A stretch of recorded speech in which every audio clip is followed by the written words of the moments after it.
something to see.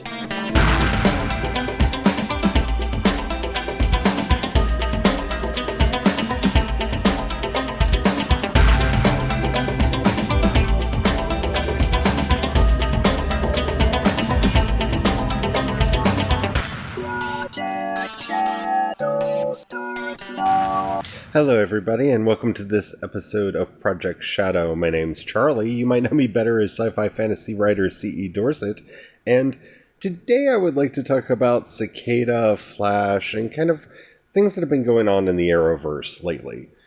Now, before you start wondering, no, I'm not going to be talking about Elseworlds today, because I'm waiting for all 3 episodes to come out, and then I'm going to watch it as a big movie, because I like doing that for the events, like Elseworlds. So, I am excited about it, though. I love love Batwoman, and I think Ruby Rose will make an interesting Batwoman, and I've been assiduously ignoring any talk about Elseworlds, other than having watched all of the trailers multiple times. So, that is something I will not be talking about today, but rest assured, I will be talking about it when we actually sit down and watch it. So before I start talking about Flash, I want to just kind of give you all a sense of my experience of the Arrowverse shows. I mean, I'm a big fan of quite a few of them. I have decided to wait on, and I'm hoping this isn't a bad idea, but I've decided for season 2 to wait on Black Lightning until it goes up on Netflix, and hopefully it does go up on Netflix, because it was much easier to watch season 1 on Netflix and be able to binge through it, and I got there in the end. I got to where I kind of enjoyed it towards the end. This season, I think it's doing better. I like it a lot more, but my biggest complaint with all of the CW shows, as you know, is, we pay for a commercial-free version of them, and they're not commercial-free. They have about 2 minutes of, hey, look at all of our other shows in between, where the credits should be, and that's not no commercials. And it gets annoying because it's the same set every time, and we can't fast-forward through them every time, and it just gets frustrating. So, I feel like if, you're paying for commercial free, you should get it that way, but maybe that's just me. Anywho, so I'm not going to be really talking about Black Lightning this season, just because I'm going to wait and binge watch it, because that's how I prefer to enjoy that. I do the same thing with Crazy Ex-Girlfriend, which is not a Flareverse show, though I think they could do a crossover and you wouldn't really notice in some ways, because, yeah, that Rebecca Bunch is interesting. But I have been keeping up with Supergirl, Flash, Arrow, and Legends of Tomorrow. And, okay, so, Flash. Dear Flash. I see what you're trying to do this season, and I like that they're changing it up. My biggest issue is that Cicada is not that interesting of a villain. And I don't think they realized that.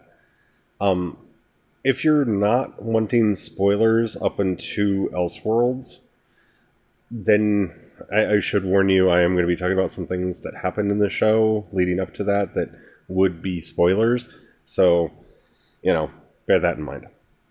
Okay, so maybe he'll get there. I'm hoping. I like some of the stuff that they're doing with the Flash family and some of the other storylines that they're doing, and that's really holding my interest in the show. I mean, what they're doing with Killer Frost and her father is really interesting. Seeing, Cisco have to deal with his breakup is really cool, that it's not just a 1-episode thing, that we're actually seeing him have to deal with that. I finally got to a place where I like Sherlock. I think that's how it's pronounced. He's very particular about that.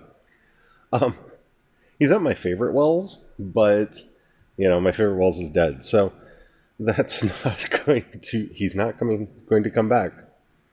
I like a lot of what they're doing. The problem with Cicada is he's not interesting. And I don't mean that in a way like, well, he's just boring. No. Okay, so we got his background. We got his story. I think we should have gotten it a little bit earlier. It would have made him make more sense earlier. And honestly, the last episode before Elseworlds, when they did all the time travel, I think it was called Past His Prologue, and they did all the time travel to get the thing to, trap his dagger so they could defeat him. I kind of wish they had.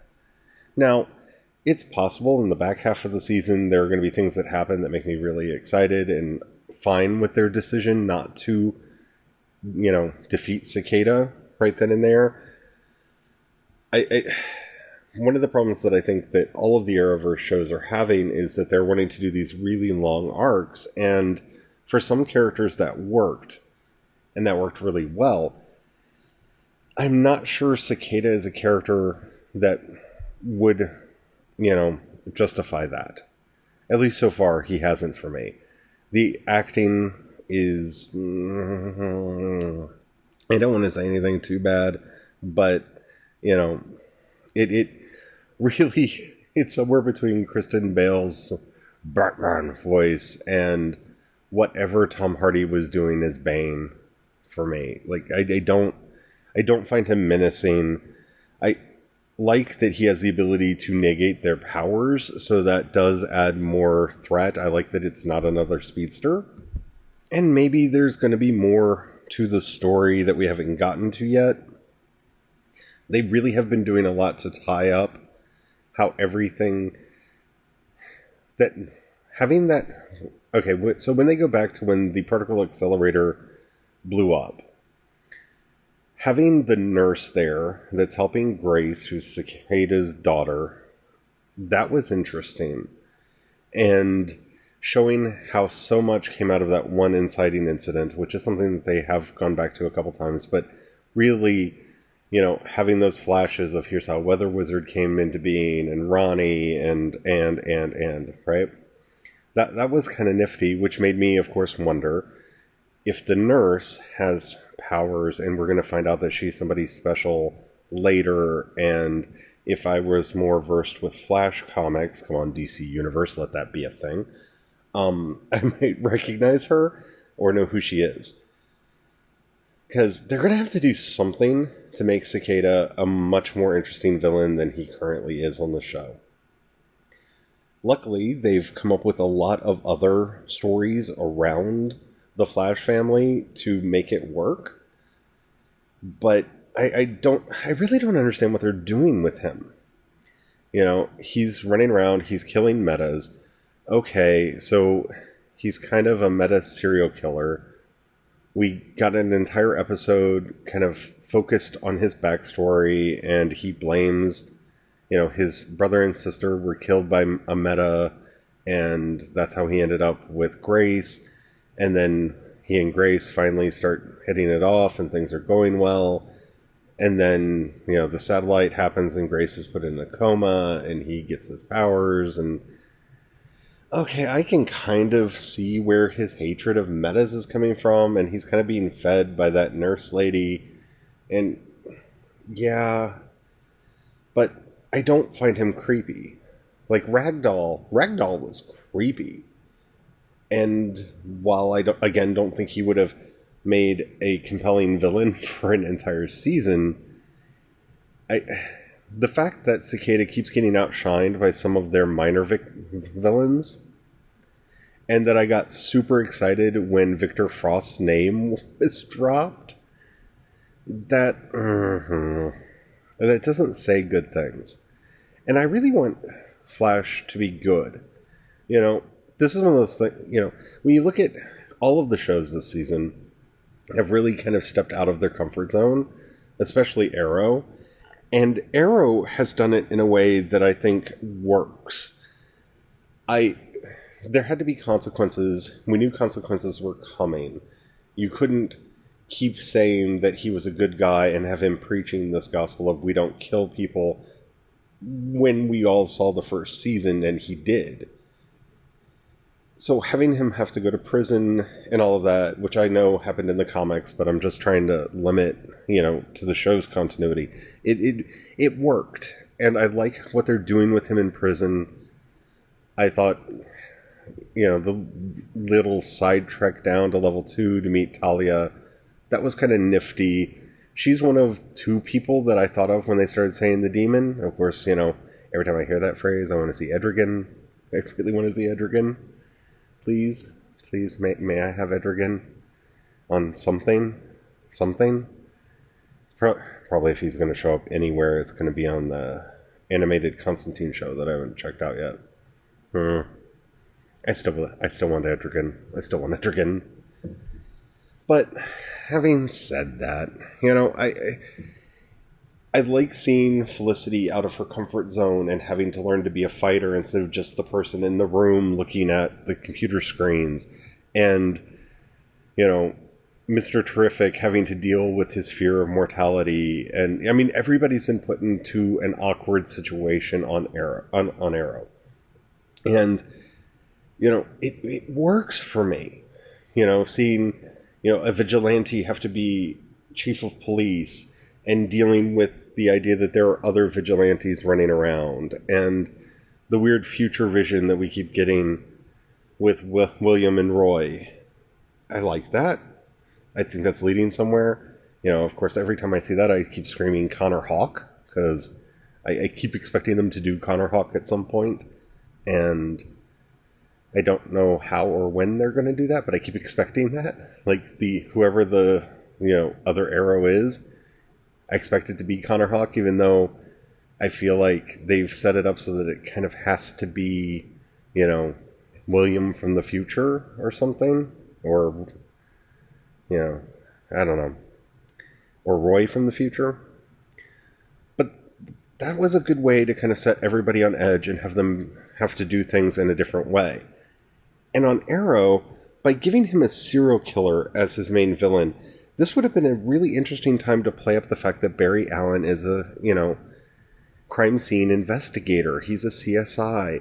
And really play up that part of the show and have it be much more, murder mystery, and bring out those elements and still have some of the superhero freak of the week episodes so that, we get to see him running around using his flash powers. But it would, in a lot of ways, would have been a lot more interesting for them to have played up more the, CSI detective side of things. And that's where I feel strange about this season of Flash. Like, I'm enjoying Arrow. I really like seeing everybody just thrown off their game and trying to find a way to cope with the new reality. That's been a lot of fun. And they've done that, like I said, they've done that with all the shows, and after the break, we'll talk about what's going on with Supergirl and Legends of Tomorrow. But I don't think they hit the right notes with Flash this season. Not that it's bad. Like, Nora is an interesting character. That last reveal of Nora talking to Eobard Thawne in prison in the future, that was something. That was really a moment of, ooh, what's going on here? And did intrigue me. And again, leads me to believe that in the end, Thawne is going to be the villain. Somehow. Eventually. And that Cicada is a ruse until we get there. And we're finally going to learn out that Nora isn't, is working under duress, or, is not really the goody two-shoes that she seems to be. I don't know. We'll see where they go with it. It's not bad. I don't want you to say that I don't want you to think that I'm saying it's bad. It's just, I don't think they're hitting the right notes. And I could see how they might have done the show in a much more interesting way. It would have departed from the formula they set up for themselves, but this many seasons in, as long as they had a good touch with it, I think the fans would have gone along with them. That's all I'm saying. So, hopefully it gets better. I'm really looking forward to Elseworlds. I'm really looking forward to that. The only thing that could make me more excited than seeing Stephen Amell as the Flash is if it would have been Diggle, because that just would have been hilarious. That would have been so funny, especially because then you do Stephen Amell, Arrow as the Kid Flash. Get it? Wouldn't that be so funny? Because Diggle freaks out when the Flash runs. I don't know. Maybe it's just me. So, okay, it's time for a break, and when we come back, we'll talk about Supergirl and Legends of Tomorrow. And we're back. Okay, so as far as Legends and Supergirl go, these seasons I've really enjoyed. I can't wait to see what they're going to do with Dreamer. She's been introduced. She's interesting. I know what her power set is. It has not come into play at all in the series so far. So I don't know when that's going to happen. So Dreamer. I'm not going to spend too much time talking about Dreamer, but I'm very excited to see a trans superhero on the show because, as many of you know who have listened to me for a while, and for any new listeners who don't, I identify as trans myself. So that's representation is always a good thing, and she's an interesting character. What they're doing this season, really going back to their roots and talking about political issues in a timely and interesting way, with the xenophobia and the hatred against the aliens and the immigrants and the refugees. I've been very frustrated with James Olsen about his reactions to things and how he's coping with everything, but I think I'm meant to be. He's trying to work it out just like everybody else is, but you don't give Nazis platforms. That's not good. That never ends well, and of course, we see where that's all going. I like seeing the new person put in charge of the department. That it's just there's so many fun character dynamics working on this show. Watching Kara have to play off her hat as a reporter is really interesting. I like that they're kind of playing that up a little bit more this season. I like the relationship between, Ms. Luther and Mr. Olsen. And I'm really curious to see where they're going with that, because I have a feeling that Lena is going to end up with superpowers before the season's over. Because she's not going to risk another human patient, and she's going to inject herself with the serum, and that's going to give her superpowers. Now, the only thing that I have to say about that is I really don't want Lena to become a villain in this series, and it would be really interesting to see what happens if she becomes a hero. It would be even more interesting to see what happens throughout the series, especially once she realizes and finds out that Kara and Supergirl are the same person, because she has mixed feelings about Supergirl and is still buddy-buddy with Kara. So that would be interesting. There's a lot of fun things that they can do with this season. I don't know if it's going to have the stomach to do some of it, and I don't know. We'll have to see. But really good so far. I've been enjoying it a lot. I do like the villain. I have problems listening to him talk because I'm a big Star Wars fan, and he is the voice of Darth Maul. And I keep waiting for him to pull out a double-bladed lightsaber and go crazy on somebody, or to start doing that cackling maniacal laugh. But other than that, it's good. It's good. I enjoy it a lot. Oh, my sweet love. Oh, my sweet beloved Legends of Tomorrow. This show has probably been my favorite Arrowverse show since its debut, when it promised me Firestorm and didn't really deliver on Firestorm.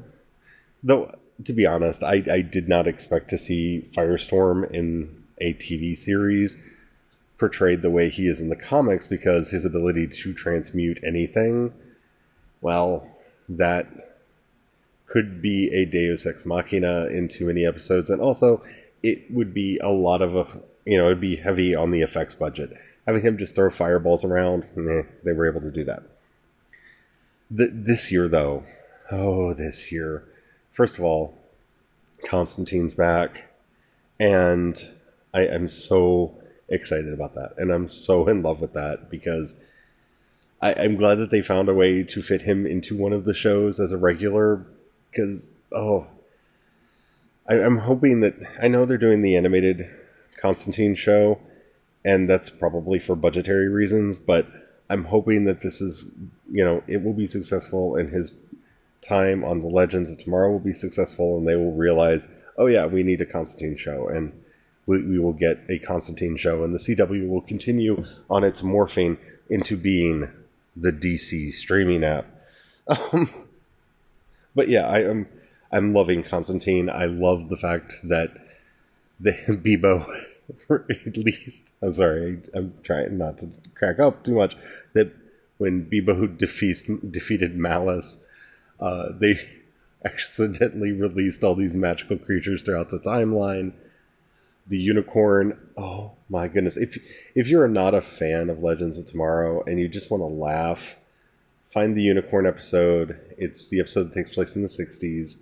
Watch it. It's worth the time. It's worth the money. It's worth the energy to watch. It's so good. It's so good. And Gary is a fun character, and I love that he's just a pure comic relief character. I can't remember her name. I think it was Grace, the new girl that got brought in to be the caretaker for the magical creatures. She cracks me up so hard. And of course, Gary's got such a crush on her. I can't wait to see how that plays out over the episodes. Oh, I'm excited. She may already be gone. I don't know. We were catching up on Legends last night, and the internet went out. So I got halfway through her first day in her new job, and I don't know what happened. So we're gonna watch the rest of that tonight. But I'm loving this show. The relationship between Ava and White Canary is beautiful and hilarious and sexy and everything that I've always wanted from a same-sex relationship on a major show. It's not played for laughs, it's not played for kicks, it's played the way that you would play any relationship, and I love that. I really, really do. And Ava is such an interesting character. The Friday the 13th episode, when Ava got to be a little girl for the first time ever, was just precious. And I kind of wish they would have spent more time as children in that episode, because watching little Ava not understand what it meant to be a little girl and being adult Ava in little girl's body, it cracked me up so hard. It was so funny. And that it's the fact that Legends of Tomorrow is allowed to be as crazy and kooky as an actual comic book, while they rein in a lot of the kookiness that should be in the other shows, especially Arrow. Especially The Flash. I love it so much. I really do. And this season has been so good. I love that we have the Omaya doppelganger on the ship now. I love that she's a punk and is bringing that punk spirit to rival everything that is John Constantine. Oh, there's the Thanksgiving episode. I mean, what more is there to say? I mean, sitting there with, Commander Steele's family as they have to deal with family issues. And of course, everything's going crazy at the Time Bureau. And, it's just too good. It's just too good. I can't say enough good things about Legends of Tomorrow, and the fact that it's becoming very, self-aware about its, it just, the kaiju episode when, we were watching it, I recognized his name, and I was like, oh my goodness, he created Godzilla, And Brian looked at me like, wait, what? And, oh, it was so good. It was so good. And Rory and his talent as a romance writer, and the fact that he finally got to meet the object of his romance writing dreams and had a moment of lure and indenda with her. Just, oh my goodness. It just, I don't know what to say. They're doing a really good job this season, and while they're keeping characters the same as you would expect for a TV show, they're also letting them grow in remarkable and fun ways. And while I know we're never going to get, a Darkest Night or a Brightest Day, because Green Lantern will probably never come to television, even though they've hinted at him so many times. And they could at least throw us Kyle Rayner, they could at least do that, right? It doesn't have anyway. But I really want him to somehow get his hand on a blue ring. I know they're not going to do the Green Lanterns, and we're probably not going to get introduced to the emotional spectrum, but if any actor deserves his blue ring and deserves to be a Blue Lantern, yeah, Brandon Roth is really, really earning that blue ring. And again, I'm not stupid. I know they're not going to do light powers. They're not going to do constructs. They're not going to do the Green Lantern Corps on television, as much as I want them to. And I know even if they did, they would do the whole build-up to Blackest Night.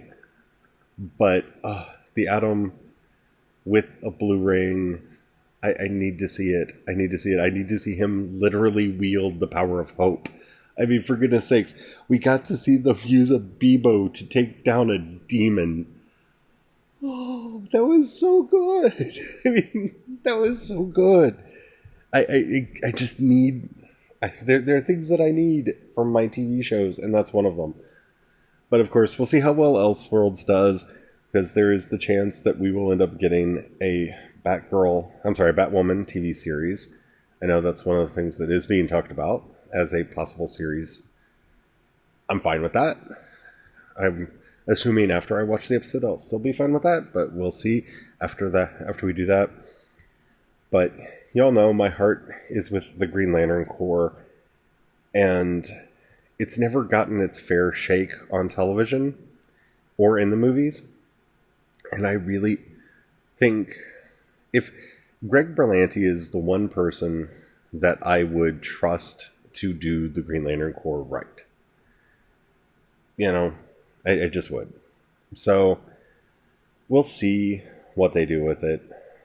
I want him to get a blue power ring. I want that to happen so bad. Mainly because I want to see Brandon Roth be hippie Brandon Roth with a blue power ring, able to instill hope in others.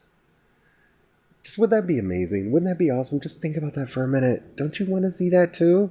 Maybe if we all say it and talk about it enough, DC will let it happen, or the CW will let it happen, or the writers will think about it and make it happen. Whatever chain of events has to happen to make it happen, maybe we can cause that to come about. But yeah, this year, I think the Arrowverse has kind of found its footing again. And, last season didn't feel so much like, I felt like it was meandering. It didn't really know where it was going. This season, for the most part, I feel like it's got its feet, with the exception of Arrow, which has... why do I keep saying Arrow? With the exception of The Flash, which, again, is not bad. It's just not what I want it to be. I want it to be better. And so that's me. I would love to know what you think. You can hit me up on social media. I'm CE Dorset on Twitter. You can find links to all of my social media profiles at projectshadow.com. Twitter's probably the best one to contact me by. If you would like to send me a voicemail message, you can do that really easily. Just go to anchor.fm, download the Anchor app, follow Project Shadow on there, and then you can send me a 1-minute voicemail message. Keep it clean. It can be a question, comment, or a topic that you want me to discuss on the show. And if it's good, I'll use it on the show. I've done it in the past, and I really like doing that. If the app that you're currently listening to me on lets you rate either this episode or the show, please do that. That helps out a lot. That tells the algorithm... I cannot talk today. That tells the algorithms that they should share me with other people. Speaking of which, if you know anybody who you think would like this show, please share it with them and help me to continue to grow the audience for it. If you got $1 you can throw my way, you can, depending on the app that you're in, you can either hit the button that says support, or in the show notes you'll see a link that says support on Anchor. If you click that, you can support me at the $1, $5, or $10 a month levels. That money really helps me keep these shows coming to you, as well as everything that I do. If you want to support everything, including my writing, you can go to patreon.com/CEDorset and donate over there. It really does help. It means the world to me. I got 3 books coming out next year, and 3 audiobooks, to go with them. All that kinds of stuff. Anywho, until next time, don't forget, have the fun. Bye.